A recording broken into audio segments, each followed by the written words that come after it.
e eu concedo a palavra à professora Vanilza Fortuna, que irá prosseguir os nossos debates. Boa noite.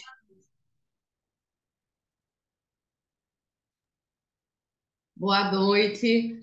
Bom, inicialmente eu gostaria de agradecer à professora Keila Farias por este convite e à professora também Susan Kang por eu ter essa oportunidade de compartilhar essa palestra com ela e estar aqui nesse ambiente de aprendizado. Então, agradeço muito com ricos debates jurídicos. E então, eu vou colocar inicialmente um pequeno slide, uma pequena apresentação só para fazer o convite a todos que estarão em Recife no dia 26 de abril, porque neste dia eu vou fazer o lançamento do meu livro, né? E eu vou compartilhar aqui com vocês, não sei se vocês estão vendo. Então, esse é o convite. O lançamento ocorrerá no dia 26 de abril, às 17 horas, na Livraria Jaqueira do Recife Antigo. Qualquer dúvida, podem entrar em contato comigo para tirar qualquer dúvidas. E eu colocarei agora no chat do YouTube um link que vocês podem se inscrever para se candidatar, né? Fazer parte de um sorteio para ganhar o livro, tá? Então, eu vou presentear quem se inscrever, né, e for sorteado com esse livro, e será entregue o livro no endereço que for fornecido no formulário que será disponibilizado daqui a pouco no chat do YouTube. Então, o livro trata sobre patentes farmacêuticas e desenvolvimento sustentável. Mas nesta noite eu vou fazer uma apresentação mais geral sobre a propriedade intelectual e o desenvolvimento sustentável. Na verdade, toda matéria jurídica pode ser estudada e compreendida à luz da Agenda 2030 do Desenvolvimento Sustentável e seus objetivos para o desenvolvimento sustentável. É uma ótica cada vez mais recorrente em todas as instituições e organizações, essa conscientização global que o planeta é nosso, que o planeta é compartilhado e que nós precisamos ter essa mudança de estruturação da humanidade como um todo para que possamos atravessar todas essas modificações climáticas da forma mais humana, no sentido melhor dessa palavra possível. Então, sobre propriedade intelectual, já que essa palestra vai ser mais geral sobre propriedade intelectual como um todo, nós temos vários institutos, né, que nós consideramos propriedade intelectual. Vale a pena lembrar que o termo propriedade intelectual foi unificado e foi esse o termo eleito pela Organização Mundial do Comércio quando tratou do tema de propriedade intelectual no Acordo TRIPS. Então, a partir da criação e da institucionalização da Organização Mundial do Comércio, que é uma organização internacional que foi criada já em um outro momento histórico, justamente naquele ambiente de otimismo, né, em relação à globalização, né, e com o fim também da bipolaridade, da Guerra Fria, já na década de 90. Então, é uma instituição que foi criada nesse novo momento histórico. Então, a Organização Mundial do Comércio já tem uma estrutura diferente da ONU, né, que foi criada no contexto, né, do fim da Segunda Guerra Mundial.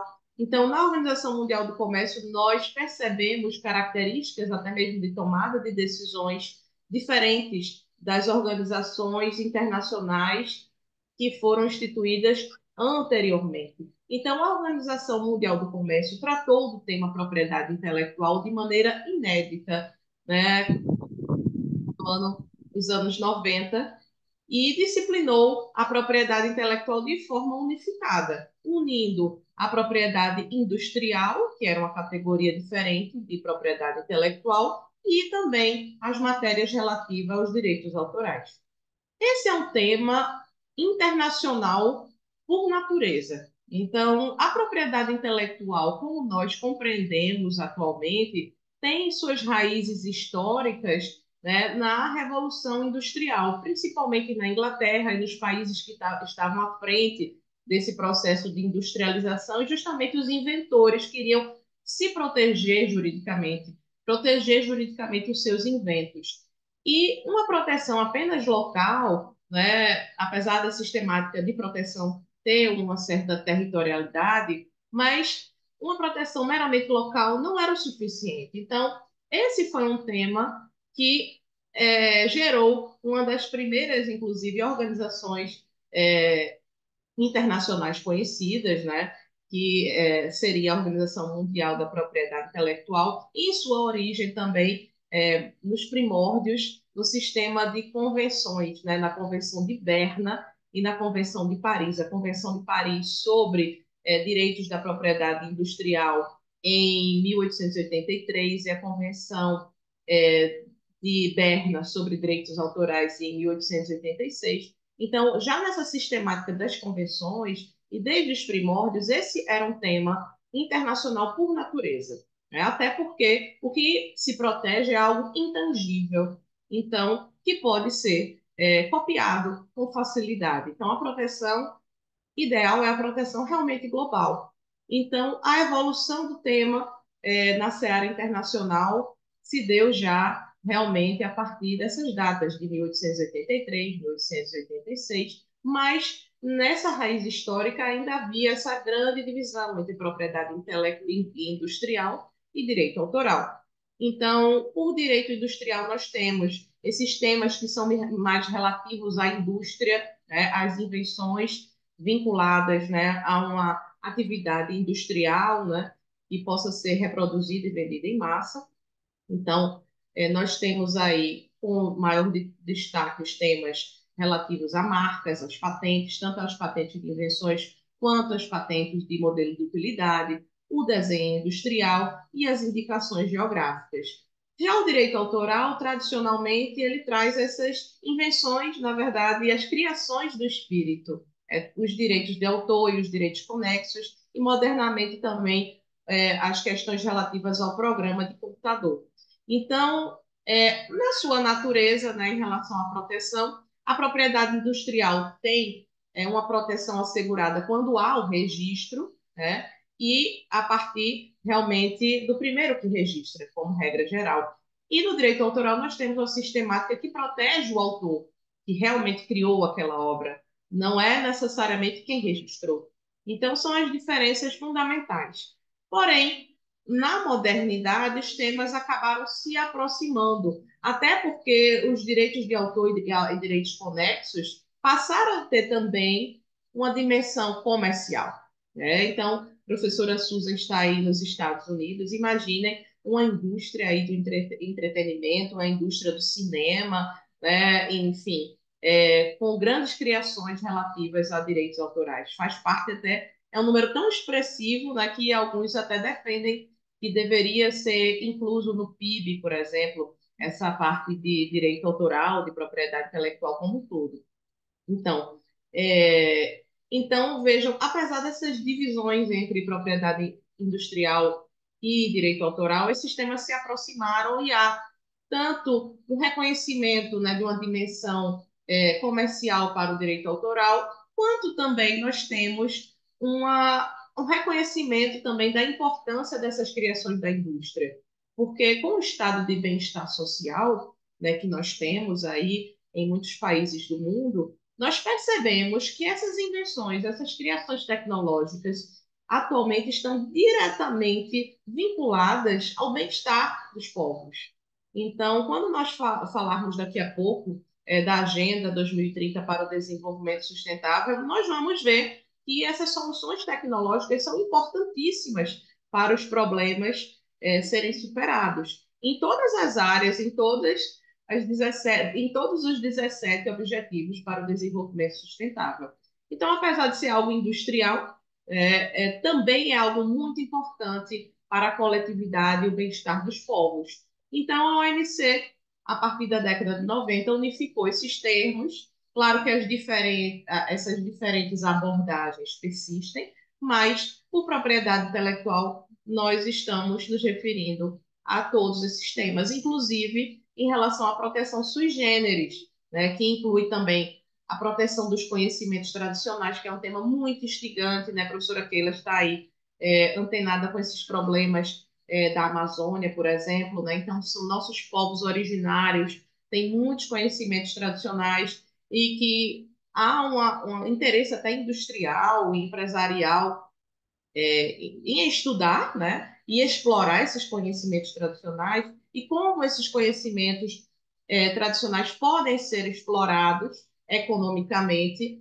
respeitando os povos tradicionais, honrando esses conhecimentos da melhor forma possível, né? Os cultivares, que seriam as melhorias que são conseguidas, né, através, principalmente, da engenharia genética nos vegetais, e a topografia de circuito integrado. Isso é um panorama geral do que é a propriedade intelectual atualmente. Então, é um cenário muito vasto, né, e muito importante para os países. Então, nós temos grandes inovações, né, enfim, tanto em relação à propriedade industrial, quanto em relação a direitos autorais, no que tange às questões jurídicas, né? Então, por exemplo, no direito autoral, por conta da globalização, nós temos debates muito interessantes em relação à atualidade desse sistema, por exemplo,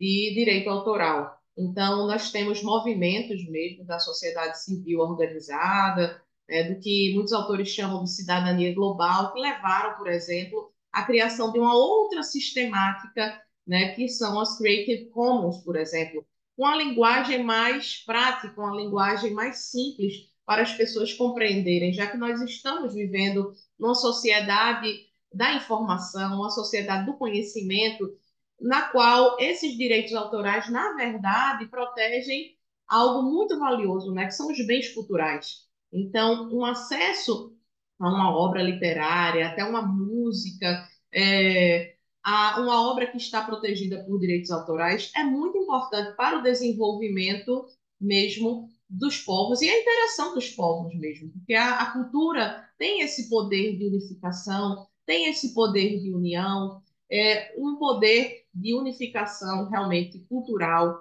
e de difusão do conhecimento, né? Então, essa sistemática de direito autoral evoluiu, né, nessas Creative Commons. Não é algo, às vezes, tão conhecido, às vezes, no Brasil, mas nos Estados Unidos, que a professora Susan está, em outros países, já há realmente uma difusão maior entre o público leigo sobre as Creative Commons. E quando nós navegamos na internet, nós encontramos ícones, né, que nos explicam o que nós podemos fazer, por exemplo, com a imagem, com a música, se é de uso livre, se tem alguma restrição, se pode ser usada comercialmente ou não, os termos o autor pode escolher, né? Mas e temos grandes inovações aí nos direitos autorais, porque a cultura que é protegida, né, por esse direito autoral é realmente um bem muito precioso que as pessoas querem ter acesso. E aí vem o dilema, né?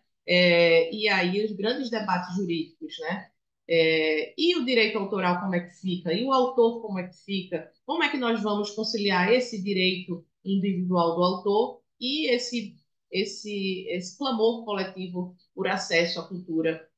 Então, claro que na sistemática do direito autoral, o autor vai ter essa proteção por algum tempo, né? Na nossa legislação, são 70 anos após a morte do autor, e depois essa obra, claro, cairá em domínio público. Mas o que tem se questionado é que seria atualmente, numa sociedade que é caracterizada por uma rapidez, né?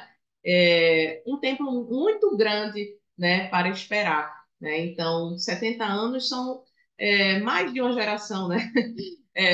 Que irão esperar, né, para ter acesso pleno a uma obra importante. Bom, em relação à propriedade industrial, nós temos também grandes inovações, por exemplo, nós temos o Tratado de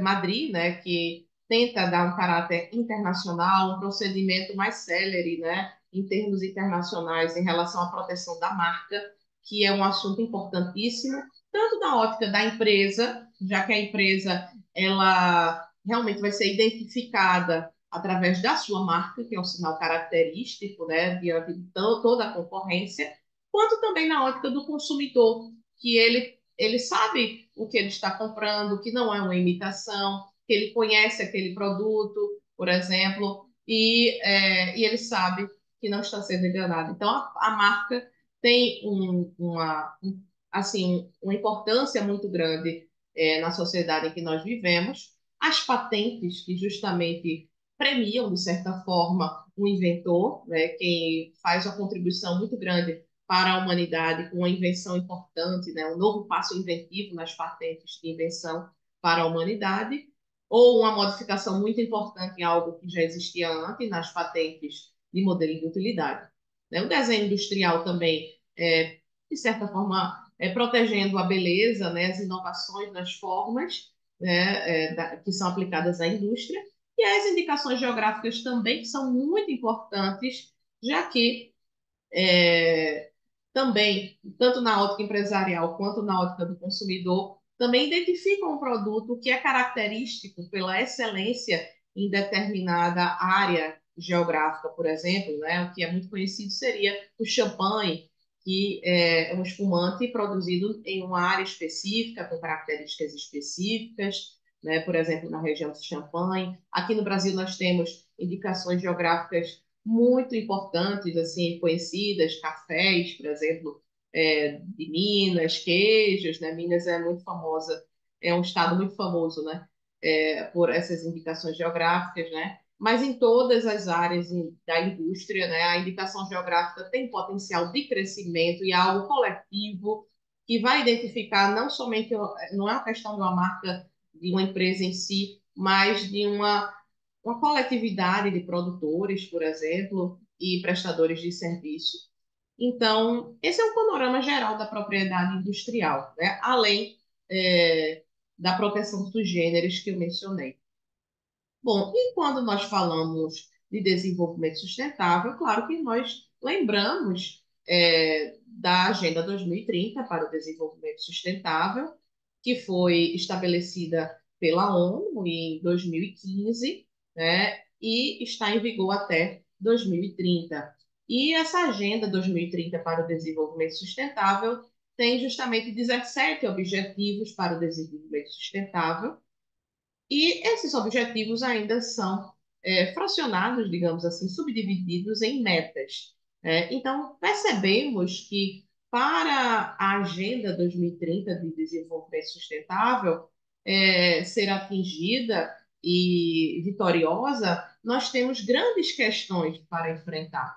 Não somente em relação à ecologia, mas questões relativas a problemas sociais e econômicos muito relevantes para a humanidade como um todo, né? Então, nós temos desde a erradicação da pobreza até a igualdade de gênero também sendo debatida, né?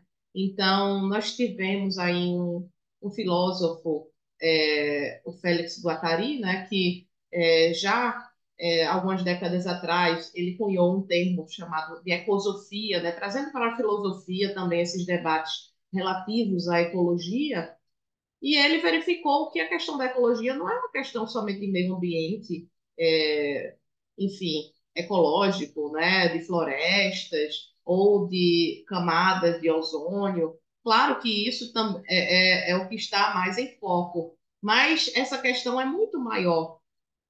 É uma questão que envolve não somente o meio ambiente em si, mas também as questões sociais, a marginalização social, os problemas sociais graves que nós enfrentamos e também a questão da consciência, né? E da questão psicológica subjetiva. Então, por isso que ele traçou nessa análise dele as três ecologias. Então, quando nós falamos da questão ecológica, né, não podemos falar apenas dessa questão climática, por exemplo, puramente, mas também temos que enfrentar o problema como um todo, da humanidade e a sua atuação no planeta. Então, para essa agenda ser implementada, né, o que é interessante, nós temos no objetivo 17 os meios de implementação. E o grande meio para a implementação dessa agenda usada é justamente o comércio internacional. Então, para essa agenda ser concretizada, segundo a ONU, todos os debates relativos ao comércio internacional deveriam ter lugar, né, na Organização Mundial do Comércio, que seria uma organização multilateral, né, na qual os países teriam a chance de debater os problemas de uma forma mais igualitária possível. Né? Então, a ONU traz essa perspectiva, mas na verdade, né, no decorrer dos últimos anos, muitos dos debates mais importantes relativos ao comércio internacional, inclusive os debates relativos à propriedade intelectual, né, fugiram um pouco da Organização Mundial do Comércio. Nós tivemos aí uma mudança, como os autores explicam, em relação à governança do comércio internacional. Então, nós temos outras iniciativas, além da iniciativa multilateral da Organização Mundial do Comércio. Nós temos o que os autores chamam de novo bilateralismo, novo regionalismo, acordos de comércio, né, gigantescos, né, os mega acordos comerciais internacionais, nos quais os países traçam normas que vão além do que aquelas que foram estabelecidas, por exemplo, no Acordo TRIPS de organização da Acordo TRIPS de propriedade intelectual da Organização Mundial do Comércio. Então, esse é o problema que é colocado diante de nós, né? Diante de nós. Essa estrutura que foi trazida pela Organização Mundial do Comércio não está acompanhando os problemas, né? Enfim, as soluções não estão sendo suficientes para dar uma resposta à altura dos problemas que são vivenciados pela sociedade internacional.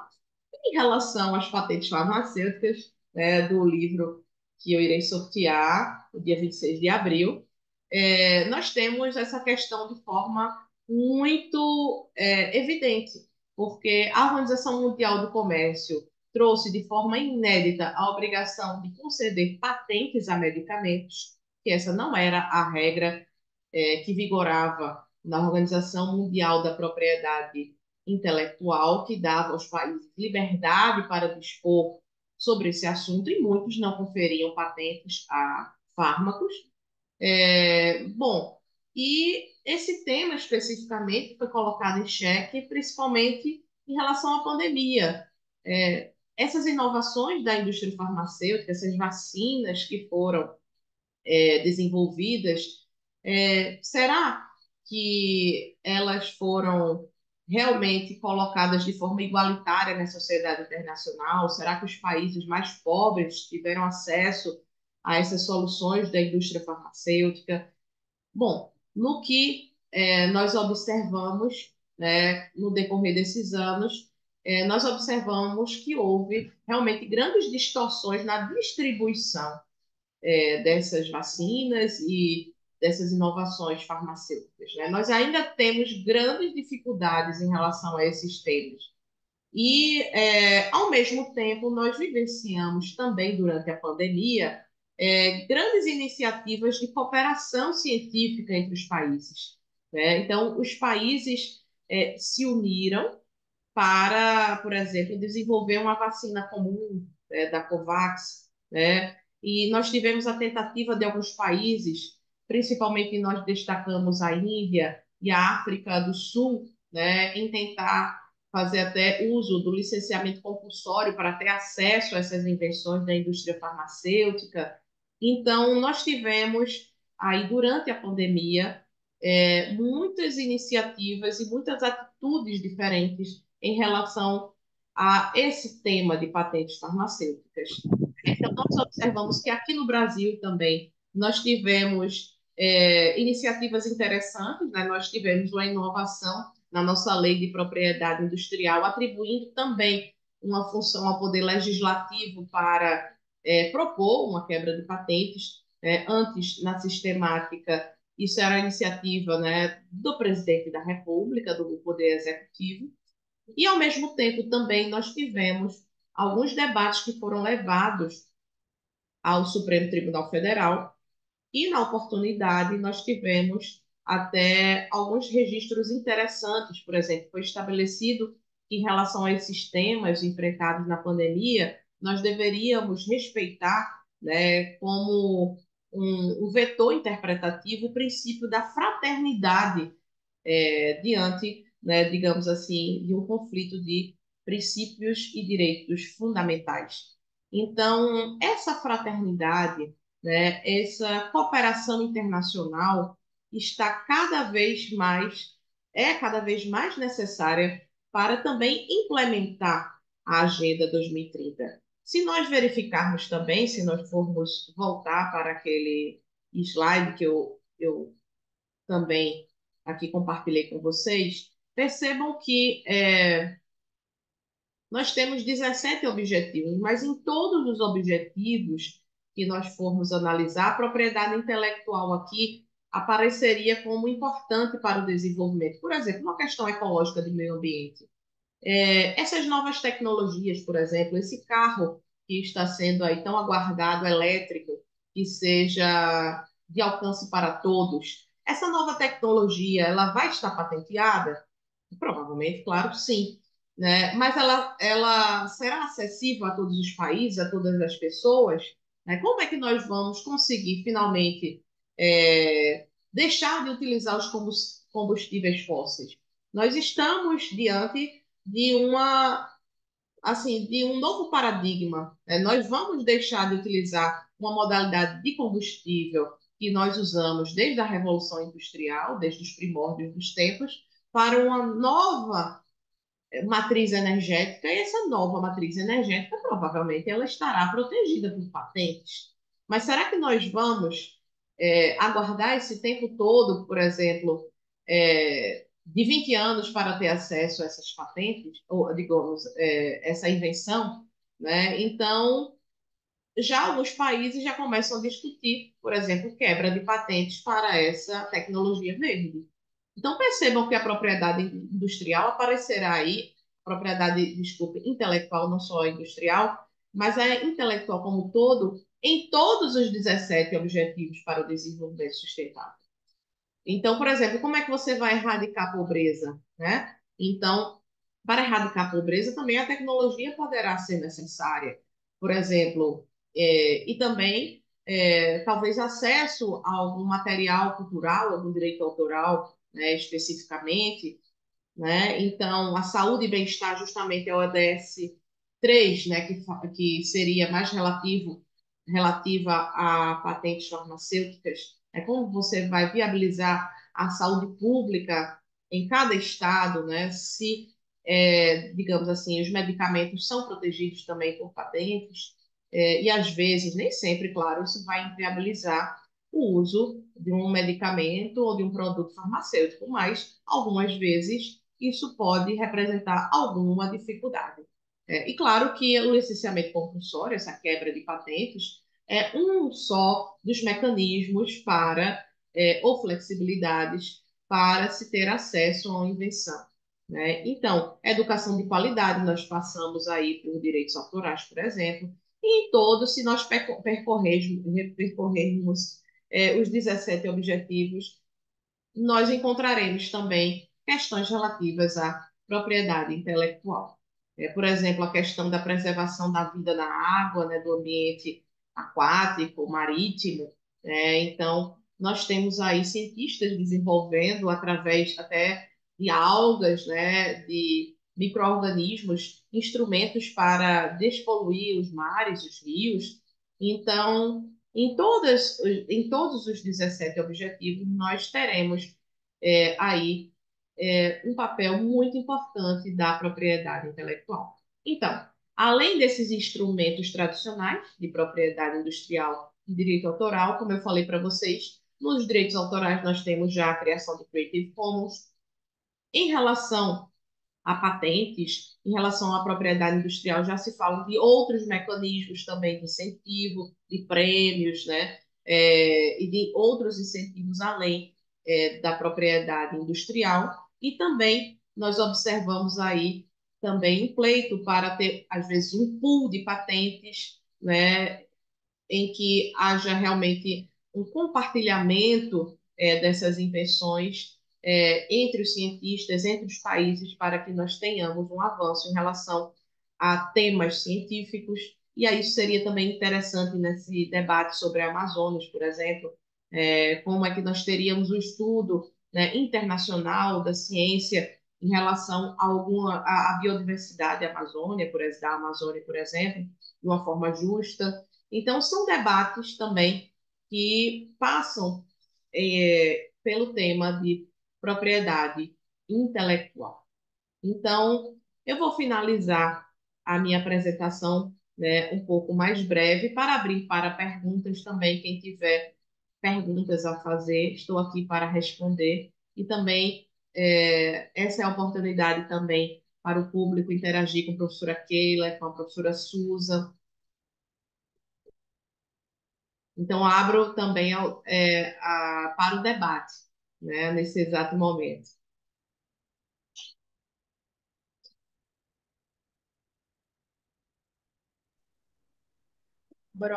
Bom, aqui, professora Souza, aqui, professora Vanilza, no na nossa área, eu não vejo aqui nenhuma pergunta. No caso, eu acredito que os nossos participantes ficaram extremamente satisfeitos com as nossas apresentações. Não existe, vamos dizer assim, algum outro debate nesse sentido. Nós ficamos à disposição para qualquer dúvida. Vocês podem, os nossos participantes, os nossos alunos podem entrar em contato diretamente conosco pelas redes sociais e qualquer outra mídia que vocês tenham acesso a nós. Eu fico extremamente alegre e satisfeita com a apresentação da professora Susan, que se disponibilizou a nos apresentar a melhor forma possível do seu conhecimento, aceitou o nosso convite do nosso grupo de estudo New International Law. Nós somos extremamente agradecidos por isso. Agradecemos a presença da professora Vanilza, que disponibilizou uma obra sua para sorteio, que nesse momento aqui não temos a inscrição dos participantes, mas no caso, pelas nossas mídias sociais, nós iremos depois realizar o sorteio da obra que ela disponibilizou para ser sorteada. Nós agradecemos a todos os participantes, todas as pessoas que nos ajudaram a chegar até aqui, a realizar esse pequeno evento, mas relevante no que tange a questão do conhecimento e difusão do direito internacional. Isso, para nós, é extremamente válido e estamos abertos a qualquer outra consideração de pesquisa que venha a alavancar, impulsionar cada vez mais o direito internacional, não apenas da Amazônia, mas para o mundo, porque a nossa abrangência e a nossa interlocução são em diversas perspectivas, buscando o aperfeiçoamento da pesquisa da melhor forma possível e aglutinando os profissionais da melhor qualidade. Então, eu, enquanto presidente do grupo de estudo New International Law, eu agradeço muitíssimo a presença da professora Susan, toda a sua equipe de trabalho, todo o seu esforço, a aceitação do nosso convite. Somos extremamente agradecida. Muito obrigada, professora Susan. Muito obrigada, professora Vanilza, pela sua participação, pela sua disponibilidade, no caso, pelo seu engajamento em considerar o nosso grupo extremamente sério, a nossa pesquisa extremamente relevante.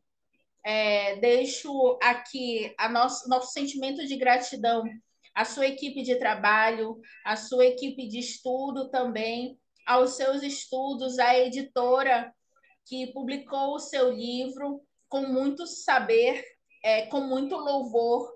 Essa é uma temática bastante relevante na Amazônia, porque a questão dos saberes populares acoplado ao direito internacional e esses conhecimentos tradicionais, eles são extremamente importantes para a bioeconomia e para a biotecnologia.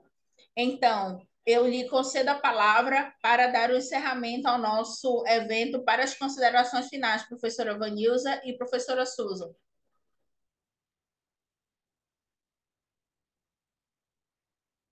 A professora Susan pode utilizar a palavra primeiro, por favor. Bom, muito obrigada. Eu agradeço muito a oportunidade de falar e convidar informação sobre o sistema estadunidense com o nosso grupo e com o International Law. E foi uma grande oportunidade a convidar essa informação e estar com vocês, que é o meu grande prazer sempre, sempre.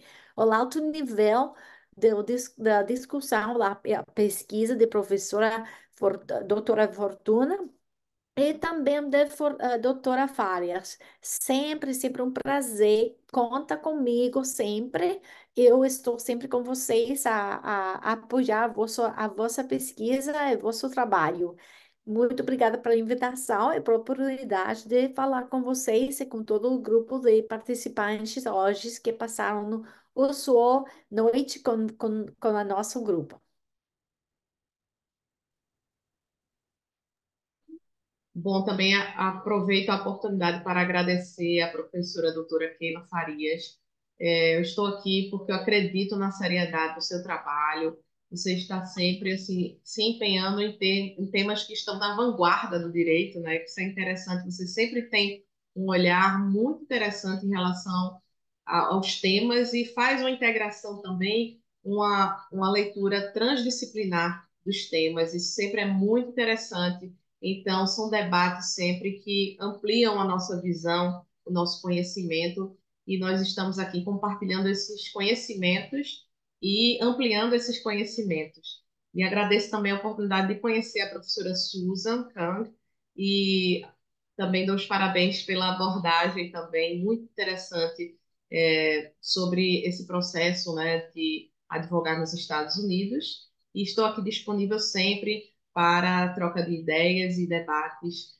Gratidão a todos e todas que nos assistirão também no futuro. E vocês encontram também no chat um formulário para se inscrever e participar do sorteio do livro no dia 26 de abril. Muito obrigada, professora Susan. Aqui. Muito obrigada, professora Susan, professora Vanilza Fortuna, pela participação de vocês. Obrigada pelo relevo das informações apresentadas, pela pesquisa de excelência. Eu fico extremamente agradecida, enquanto presidente do Grupo New International Law, fico extremamente agradecida de poder compartilhar com todos os meus alunos, com todos os meus colegas de trabalho e operadores do direito, amigos de pesquisa, essas informações extremamente importantes e que, de fato, irão impulsionar ou abrirem novos caminhos para outras pesquisas e para outras frentes de estudos também relacionadas à questão do direito internacional. Não apenas na Amazônia, mas em inúmeros lugares do mundo. Muito obrigada de coração pela participação de vocês. Eu declaro encerrado os nossos trabalhos e desejo a vocês uma excelente semana. Muito obrigada por tudo. Um abraço da Amazônia com todo carinho. Um abraço. Boa noite. Tchau, tchau.